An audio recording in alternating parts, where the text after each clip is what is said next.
Well met, people of the internet. This is Hushfield, and today I'm reviewing Silver. Fuge! Tell me, are you still your father's lapdog?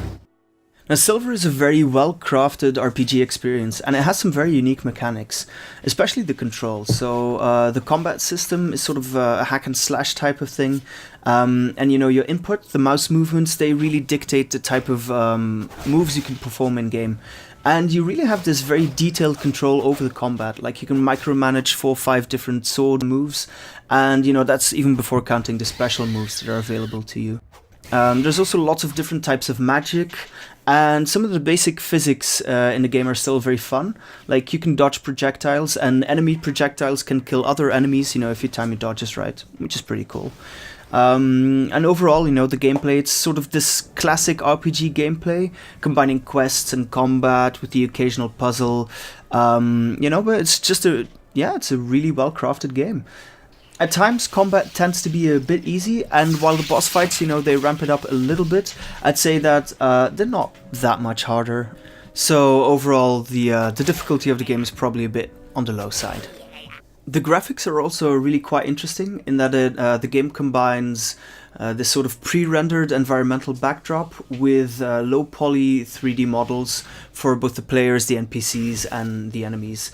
And you know, especially these low-poly models, they're really well animated. Even, you know, today, you know, the animation still looks, you know, quite nice.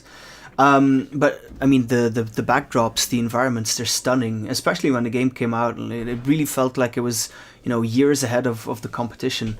And while the image quality obviously looks, you know, very dated at this point, I do believe that the level design hasn't really lost its charm. And you know, in that way, the graphics have sort of withstood the test of time. By the way, the game offers a sort of horizontal stretching option, so you can play this on a widescreen monitor without any problems. Now, the sound design is also really well done. Oftentimes you play without, you know, actual music, just ambient sounds like, you know, birds or that sort of thing. But when the music does appear, it's always this, you know, dramatic classical music. You know, it feels absolutely epic. Also, the dialogue, it's well written. The voice acting is, you know, top notch. And, you know, apart from the occasional cringeworthy line, most of the NPCs, they have bucket loads of character. But it is an old game, and that means, you know, there's bound to be a few bugs. The game did crash twice when I was playtesting it. But overall, I think I would say that the controls are still very cool, the graphics hold their own, the music is as good as ever, and, you know, the few times the game did glitch out, you know, it never prevented me from having a really nice experience. Also, the game is super cheap, so you have no excuse not to play it. You are all selected to serve in my elite guard, and yet you repay me with incompetence!